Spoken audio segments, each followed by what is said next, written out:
All right. Kitaffe mu nkwe. Kazina mulalu. Abo mu diaspora tuwulira. Wakera kumacha nogamba togenda kwogera ku nsonga yonna enyigiriza mu Uganda. Era gwe obulamu obwagala tosobola kufirira nsi yo. Kati bakusendeza luti. Kitaffe mu nkwe kazina mulalu. Ekyo kikyali kituuza. Olina okuvaayo noyogera ebitagenda maaso bulungi mu ggwanga. Kitaffe mu nkwe kazina mulalu. Olina okukeera ku makya noyimira ku kituuti n'obanja bulutiki gavumenti gwe yawamba mu duloni. Bali bamusiyaga bamukolako buli kika kya bikolobero. Kitaffe mu nkwe osirise. Mbu gwe oyagala obulamu era tuyagala kufaana janani liwumu. Wona byogerako gavumenti ejja kutta. Mwambala ebiteeteeyi ne munyuma ne mulowozesa abantu tumutuuka ewali Katonda. Era ye mwedde obwozi lyaffe erituuka amangu ewali Katonda. Nokera ku makya n'ogamba gwe tosobola kwogera bigenda mu maaso mu ggwanga ng'abantu bawambibwa. Bulutiki yawambibwa. Bali bamuliisa bbi. Bali bamusobyako. Bali bamusinyaga mu matako. Gwe tosobola kwogera oli mu diaspora ogenze kuba lusoke mumugobe embwa eyo mujja muzunga. Abantu mu diaspora muli baddala mubaboole ne wake Uganda kazina mulalu wajja mu kuba akaveera kabbi.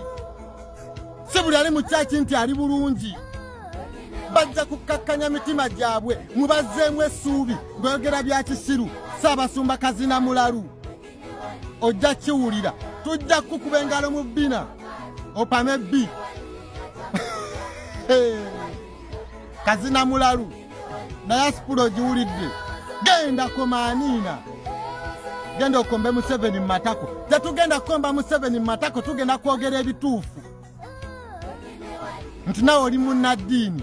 Kati nange nfuuse munnaddiini mujemba ly'oweeni oyo. Musembere mbawa akagaati. Musembere mbabuulire ebitagenda maaso bulungi mu ggwanga. Ngenda kubyogerako kati ndi musumba ndi owami oyo. Kazina mulalu tasobola kwogera bigenda maaso mu ggwanga. Ssaabasumba gwe tulina kazina mulalu.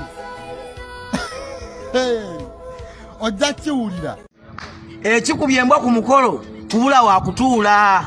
Kaakati kazimba mugalu otandise okuloza ku busungu bw'Abannayuganda newakubadde nga okyaloza ku bawangaalira eyo. Naye neeno naffe wali tulozezzaako lwakuba tuti obwo abakuumi. Naye wali tulozezzaako musajja gwe. Ekyo nkikugamba sikukisa. Bannange ennyongera okwebaza Abannayuganda abawangaalira eyo abalabye ku kasimba ku kazumba mugalu muga Katonda mugune mufubutula. Mwebale nnyo mwebalire ddala. Bannange musaana birabo saagala mbakise baana ba maama. Kaakati ate n'omulala bamuyita mwami byabakama. Oyo nno ye visa baagimumye yabadde ayagala kugenda bweru kuwummulamu. Sabo mwami byabakama fogenza okulaba nga naffe no mu Uganda gye tuli mu kuwummula. Kati nno mwana wa maama akusekeredde era mujja kukiwulira. Buli muntu yenna yazanyira ku mwana wa Katonda omulamu ye Excellence Robert Kyagulanyi Ssentamu ajja kukirozaako. Gwe bw'otamuggyako mukisa omuggyako kisiraani anti yabagamba